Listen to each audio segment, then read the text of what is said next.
Student हो और अगर आपके हाफ ईयरली एग्जाम पास आ चुके हैं तो आज मैं आपको बताने वाला हूं कुछ ऐसे इंपॉर्टेंट टॉपिक्स जो कि आपके पेपर के अंदर 90 से 100% तक रिपीट करने वाले हैं। हाय एवरीवन, मैं हूं आप सभी का अपना प्रशांत भैया। इस वीडियो के टाइटल को देखकर आपको ऐसा लगा ना कि क्या हमारे स्कूल का हाफ ईयरली एग्जाम लीक हो गया है क्या? अरे देखो, लीक तो नहीं हुआ है, लेकिन आज तुम खुद उस पेपर को लीक करने वाले हो। कैसे करने वाले हो? मेरी मदद से करने वाले हो। आज मैं आपको ना क्लास 9th और क्लास 10th के साइंस के, एसएसटी के, मैथ के सारे चैप्टर वाइज इंपॉर्टेंट टॉपिक्स बताने वाला हूं। ये जो इंपॉर्टेंट टॉपिक्स है ना, इन्हीं से ही आपका बहुत हद तक पेपर यानी 80 से 90% पेपर तो इन्हीं टॉपिक से आपका बनने वाला है। अब ऐसे ही सेम टॉपिक मैंने पिछले साल आपके सीनियर्स को भी दिए थे, आप अपने सीनियर से पूछ भी सकते हो, और सेम वही टॉपिक से ही उनके हाफ ईयरली में सवाल आए थे। अब मुझे पता है, देखो हाफ ईयरली एकदम पास आ चुके हैं, डर भी लग रहा है, कुछ ऐसा लग रहा है कि यार कुछ ऐसी ट्रिक बता दो, हैक बता दो। देखो, ट्रिक और हैक कुछ नहीं है। मैं आज टॉपिक्स दूंगा, लेकिन एक वादा तुझसे मैं लेके जाऊंगा। वादा ये है कि यार इन टॉपिक्स को पढ़ना पड़ेगा, इन टॉपिक्स पे मेहनत लगानी पड़ेगी, डिटेल में पढ़ना पड़ेगा। अगर अब भी तुम नहीं पढ़ोगे ना, तो ये जो मैंने इतनी मेहनत करी है, इतनी मैं सारी चीजों को लेकर आया हूं तुम्हारे लिए, हर एक टॉपिक को लेकर आया हूं मैं तुम्हारे लिए, वो सारी मेहनत खराब हो जाएगी अगर तुमने आज भी बस वीडियो देखे और चले गए।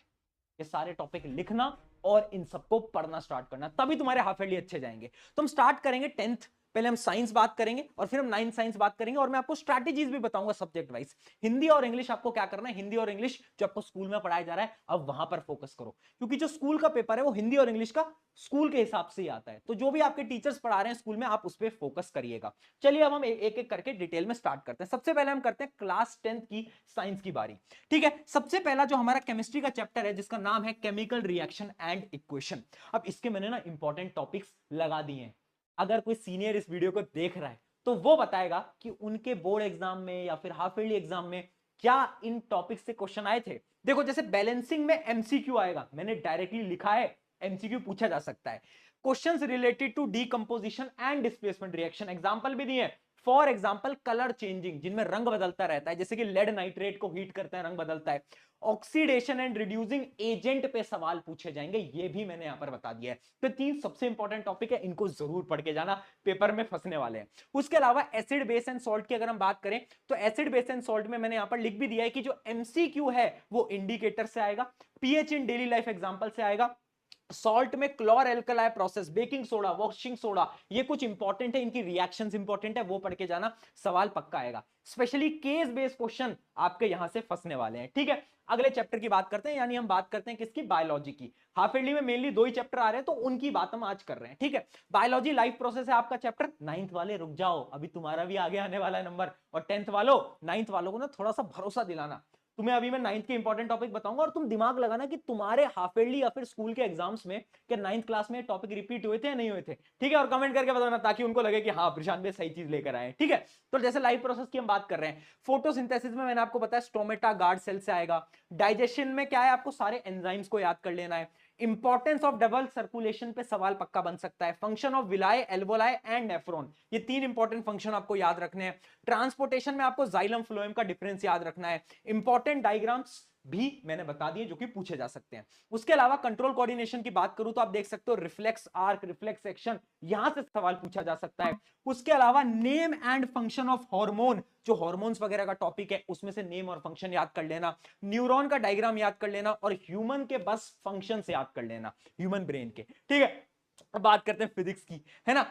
और जब तुम आओगे ना हाफ ईयरली देकर, तो तुम्हें लगेगा कि हाँ यार भैया इन टॉपिक से आया था। लाइट की हम बात करते हैं, तो जैसे रे डायग्राम कहां से आएगा, कॉनकेव मिरर और कॉन्वेक्स लेंस, ये इंपॉर्टेंट है। जितने भी वो 6 रे डायग्राम्स ना, वो तुम्हें याद रखने हैं। न्यूमेरिकल्स बता दिए, मिरर फार्मूला, पावर, मैग्निफिकेशन, और लेंस फार्मूला पे सवाल आ सकता है, बट सिर्फ और सिर्फ कॉन्वेक्स लेंस का मेनली पूछा जाता है। Human I and colourful world की बात करते हैं, तो डिफेक्ट्स पे ही क्वेश्चन आते हैं मेनली, लिखा हुआ है यहां पर, rainbow formation and dispersion by prism, सारी चीजें मेंशन्ड है। पीडीएफ कहां मिलेगी, पीडीएफ आपको टेलीग्राम पे मिलेगी। पर अब मैं बात कर रहा हूं 9th की, और अब मुझे सारे 10वीं के बच्चों की मदद चाहिए, क्योंकि 9th के बच्चे तो अभी 9th में आए, तुम तो 9th पढ़ चुके हो। तो तुम अब मुझे कमेंट्स में बताओगे, क्या मैटर इन आवर सराउंडिंग में conversion of temperature kelvin Celsius पे एमसीक्यू तुम्हारे स्कूल में पूछा गया था?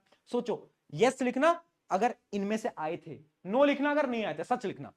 क्या डिफ्यूजन के एग्जांपल्स गैस कैसे डिफ्यूज होती है, उसके एग्जांपल्स पे क्वेश्चन आया था। क्या एवोपरेशन किस किस चीजों पे डिपेंड करता है, फैक्टर्स क्या थे एवोपरेशन के, क्या उस पे क्वेश्चन आए थे। क्या इंटर कन्वर्जन ऑफ स्टेट्स यानी मेल्टिंग, फ्रीजिंग, कंडेंसेशन, वेपराइजेशन, इस पे आपके क्वेश्चन आए थे, याद करो। उसके अलावा is matter around us pure की बात करूं तो कंसंट्रेशन पे क्या न्यूमेरिकल आया था, difference between homogeneous and heterogeneous पे आया था, या फिर कंपाउंड और मिक्सचर का डिफरेंस आया था, प्रॉपर्टीज ऑफ कंपाउंड पे सवाल आया था, true solution colloidal and suspension के बीच का डिफरेंस आया था। अगर आया था तो कमेंट में जरूर लिखना। इसके अलावा अगर हम बात करें बायोलॉजी की तो fundamental of unit of life को देखो, क्या difference between prokaryotic and eukaryotic आपके पेपर में आया था। क्या फंक्शन, जितने भी सेल के जो पार्ट्स होते हैं उनके फंक्शंस पूछे गए थे, जैसे एंडोप्लाज्मिक रेटिकुलम वगैरह वगैरह, है ना। ओस्मोसिस याद करो, ओस्मोसिस पे क्वेश्चन आया होगा, हाइपरटोनिक, आइसोटोनिक सोल्यूशन, ठीक है। Difference between plant and animal cell, इस पे भी क्वेश्चन पूछा गया होगा। आगे बात करते हैं टिश्यू यहां पर भी सारी इंपॉर्टेंट चीजें टिश्यू की भी हमने लिख रखी हैं। अब बात करते हैं आगे फिजिक्स की। फिजिक्स में भी बताया है difference between distance versus displacement, velocity and speed, इनका डिफरेंस पूछा जाता है। अब न्यूमेरिकल कौन से आते हैं वो भी मेंशन किया गया है। न्यूमेरिकल मेनली आते हैं किसके, मोशन से न्यूमेरिकल आते हैं ग्राफ बेस्ड, यहां पर लिखा है graph numericals and equation of motion पे कुछ नॉर्मल न्यूमेरिकल्स, ठीक है। Force and law of motion पे बताया गया है कि जो सेकंड लॉ ऑफ मोशन था उस पे से ही न्यूमेरिकल आते हैं मेनली, और एप्लीकेशन बेस्ड क्वेश्चन आते हैं फर्स्ट एंड थर्ड लॉ से, है ना। तो ये सारी चीजें यहां पर मेंशन्ड है। अब साइंस की स्ट्रैटेजी क्या है बेटा, सिंपल स्ट्रैटेजी है, ध्यान से समझ लेना। लिखने की प्रैक्टिस, हो क्या रहा है ना कि हम पढ़ तो रहे हैं, सारी चीजों को दिमाग के अंदर तो डाल लिया है, लेकिन लिखने की प्रैक्टिस ही नहीं कर रहे हैं। अगर लिखने की प्रैक्टिस नहीं करोगे, रियलिटी में बता रहा हूं, सारी चीजें खराब हो जाएंगी, जितनी भी मेहनत आज तक करी है। क्योंकि अगर एग्जाम में प्रेजेंट करना नहीं आ रहा तो काम नहीं करेगा। इससे पहले एक वीडियो बना चुका हूं, हाउ टू राइट आंसर्स, देख लेना, मदद हो सकती है। उसके अलावा न्यूमेरिकल्स की प्रैक्टिस डाल लो, स्पेशली कैलकुलेशंस की। कैलकुलेशन में गलतियां कर रहे हो, फिजिक्स के अंदर बहुत गलतियां तुम कर रहे हो, ये जो कैलकुलेशन मिस्टेक्स तुम कर रहे हो इसको करना बंद करो, प्रैक्टिस करना स्टार्ट करो। अगला, lack of revision in chemistry, specially class 10th के स्टूडेंट्स, केमिस्ट्री को रिवाइज करो, इतनी सारी जो इक्वेशंस हैं उनको बार बार रिवाइज करो, वरना भूल जाओगे पेपर के अंदर, यहां की इक्वेशन वहां लिख के आ जाओगे। अब बात करते हैं किसकी, मैथ्स की स्ट्रेटेजी के बारे में। मतलब मैथ्स के जो इंपॉर्टेंट टॉपिक्स हैं सारे के सारे दे रखे हैं कि देखो रियल नंबर में कौन सा आएगा, ठीक है, सारे इंपॉर्टेंट। अब मैथ में ना एक बड़ी प्यारी चीज हमने बनाई है, मैथ्स में ना हमने क्वेश्चन की फॉर्म में लिखा है, जैसे कि प्रूव √3 या फिर √2 इज इरेशनल, ऐसे सवाल आते हैं, है ना। Find HCF and LCM using prime factorisation, question की फॉर्मेट में हमने इंपॉर्टेंट टॉपिक आपको यहां पर दे दिया है। आप देख सकते हो पॉलिनोमियल में भी दे रखा है, फाइंडिंग जीरोस ये पूछा जाता है ना। फाइंडिंग द क्वाड्रेटिक पॉलिनोमियल ये भी पूछा जाता है ना। उसके अलावा अगर हम बात करें अगले चैप्टर की तो ये रहे इसके कुछ इंपॉर्टेंट टॉपिक्स क्वेश्चंस की फॉर्म में, ये रहे इसके क्वाड्रेटिक इक्वेशन के, ठीक है। अर्थमेटिक प्रोग्रेशन में भी आप देख सकते हो finding common difference of the given arithmetic progression, common difference पे सवाल नॉर्मली पूछे जाते हैं। तो ऐसा सब कुछ गिवन है, ठीक है। यहां पर आप देख सकते हो, अगर मैं ट्राइंगल्स की बात करूं तो ट्राइंगल्स के भी इंपॉर्टेंट सारी चीजें गिवन है। 9th की अब मैं बात करता हूं, तो अब यहां पर 10वीं वाले सतर्क हो जाओ, क्योंकि तुम्हें अपने जूनियर्स को थोड़ा सा भरोसा दिलाना है। जैसे कि नंबर सिस्टम अगर तुम्हें याद हो, क्या तुम्हारे क्वेश्चन आते थे रेशनलाइजेशन पे, रेशनलाइजेशन पे तो आता होगा सवाल, ठीक है। पॉलिनोमियल्स पे अगर मैं बात करूं, क्या जीरोस ऑफ पॉलिनोमियल, यहां पर एक्सरसाइज भी मेंशन करी गई है कि कौन से क्वेश्चन है, इस टाइप के क्वेश्चन पूछे जाएंगे, वैल्यूज बदलेंगे पर क्वेश्चन का टाइप सेम रहता है, ठीक है। अलजेब्रिक आइडेंटिटीज इंपॉर्टेंट है, वहां से भी सवाल घुमाकर आता है, आया होगा 10वीं वालों, याद करो।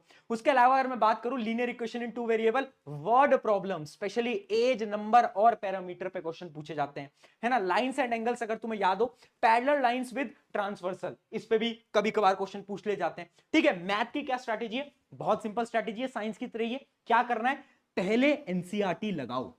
देखो एक बात याद रखना यार, मैथ्स ना बच्चों को डराती है, पर तुम्हें डरना नहीं है। तुम्हें क्या करना है ना, तुम्हें अचानक से टफ क्वेश्चन नहीं करने हैं। बच्चे क्या करते हैं, आर डी शर्मा उठा लेते हैं, अरे नहीं यार आर डी शर्मा मत करो। अगर कॉन्फिडेंस गेन करना है ना, सबसे पहले एनसीईआरटी के एग्जाम्पल करो, फिर एनसीईआरटी के लास्ट एक्सरसाइज करो, फिर आर डी शर्मा पे जाओ, ये एक फ्लो है। अगर तुम्हारे पास टाइम कम है ना, तो तुम क्या करो, अभी तुम एग्जाम्पल्स, एक्सरसाइज, इन पे ज्यादा फोकस करो, आरडी वगैरह अभी मत लगाना, क्योंकि इतना टाइम है ही नहीं, पेपर तो पास में आ चुके हैं।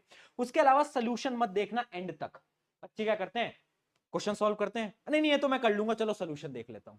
ये तुम खुद से गद्दारी कर रहे हो, इस बात को याद रखना। उसके अलावा कैलकुलेशन मिस्टेक से बचो। साइंस और मैथ में एक चीज याद रखना, कैलकुलेशन गलती बहुत बड़ी गलती है, पूरा आंसर गलत हो जाएगा, पूरी मेहनत पानी में चली जाएगी। तो इस कैलकुलेशन मिस्टेक से कैसे बचोगे? बहुत सिंपल सी चीज है, जितनी ज्यादा प्रैक्टिस करोगे, आंसर्स को लिख लिख के सॉल्व करो ना, पूरा सॉल्व करो ना, क्या दिक्कत है? पूरा सॉल्व करने में तो कुछ नहीं जाता ना, तो पूरा सॉल्व कर लिया करो, थोड़ा टाइम ही तो लगेगा यार, पर उतना टाइम लगाओ, कैलकुलेशन मिस्टेक से बचो। अब बढ़ते हैं फाइनली एसएसटी की स्ट्रैटेजी के ऊपर, यानी एसएसटी के इंपॉर्टेंट टॉपिक्स। तो देखो हिस्ट्री के इंपॉर्टेंट टॉपिक्स ये रहे, ठीक है, पॉलिटिकल साइंस के जितने भी इंपॉर्टेंट टॉपिक्स हैं वो ये रहे, ज्योग्राफी के इंपॉर्टेंट टॉपिक्स, अभी 10th की बात कर रहा हूं, 9th पे भी आएंगे, वो ये रहे। उसके अलावा इकोनॉमिक्स में इंपॉर्टेंट टॉपिक्स ये रहे। ये आपके हाफ ईयरली सिलेबस के अकॉर्डिंग डिजाइन करा गया है। अब 9th के टॉपिक जरा ध्यान से देखना, 10वीं वालों भी सतर्क हो जाओ। फ्रेंच रेवोल्यूशन पे, क्या कॉजेज ऑफ फ्रेंच रेवोल्यूशन पे सवाल आया था? क्या आउटब्रेक ऑफ रिवॉल्ट पे आया था? क्या इफेक्ट ऑफ रेवोल्यूशन पे आया था? है ना, सोशलिज्म इन यूरोप में अगर आप ध्यान से देखोगे, क्या Russian participation in first world war, इस पे क्वेश्चन आया था? याद करो, इन सारी चीजों को देख के आपको लगेगा कि हाँ आया तो था, ठीक है। What is democracy, why is democracy, इस पे तो बड़े बेसिक बेसिक क्वेश्चन आते हैं, क्वेश्चन की फॉर्म में यहां पर आपको इंपॉर्टेंट टॉपिक्स दे दिए हैं। कॉन्स्टिट्यूशनल डिजाइन में भी आपको दे दिए, ठीक है। वर्किंग ऑफ इंस्टीट्यूशन में भी आपको इंपॉर्टेंट टॉपिक दे दें। अगर हम ज्योग्राफी की बात करें तो इसमें भी नॉर्दर्न प्लेन, है ना, उसके अलावा हिमालयाज, इस पे बहुत बार सवाल आते हैं। ड्रेनेज पे भी आप देख सकते हो इंपॉर्टेंट टॉपिक्स, इकोनॉमिक्स पे भी इंपॉर्टेंट टॉपिक्स ये रहे। फाइनली एसएसटी की स्ट्रैटेजी क्या रहेगी भैया, ये तो बताओ। देखो बहुत सारी चीजें याद करनी है, याद कैसे करोगे? पॉइंट की फॉर्म में, और यहां पर लिखा भी हुआ है, हमेशा याद रखना, पॉइंट की फॉर्म में आंसर याद रखना। पैराग्राफ में अगर याद करने की कोशिश करोगे, दिमाग ना धोखा दे देगा, ये दिमाग बोलेगा इतना तो मुझे याद ही नहीं होता, पर अगर 5 पॉइंट बना लोगे तब तो दिमाग को याद हो जाएगा। तो इसलिए हमेशा याद रखना, पॉइंट की फॉर्म में याद करो। अगर कुछ नहीं आता तब भी लिखना, ये बैक बेंचर स्ट्रेटेजी है। अगर पेपर में कुछ नहीं समझ आ रहा, चैप्टर तो पता है ना, उस चैप्टर के आसपास का जो भी समझ आ रहा है लिख देना, है ना। उससे क्या होगा, क्या पता टीचर आधे एक नंबर दे दे, हो सकता है ना। तो कभी आंसर स्किप मत करके आना, छोड़ के मत आना, बार बार रिवाइज करो, जितनी बार रिवाइज कर सकते हो यार एसएसटी, तभी तुम याद कर पाओगे, है ना। साइंस और मैथ की तरह नहीं है कि समझ आ गई तो समझ आ गई, यहां पर बार बार आपको रिवाइज करना पड़ेगा, टाइम थोड़ा बहुत देना पड़ेगा। तो ये आपके तीनों सब्जेक्ट के इंपॉर्टेंट टॉपिक्स और उनकी स्ट्रैटेजी। अब जाओ और क्लास 9th और क्लास 10th के हाफ ईयरली एग्जाम फोड़ कर आओ, अपने दोस्तों के साथ शेयर कर दो कि व्हाई टू फियर व्हेन प्रशांत भैया इज हियर।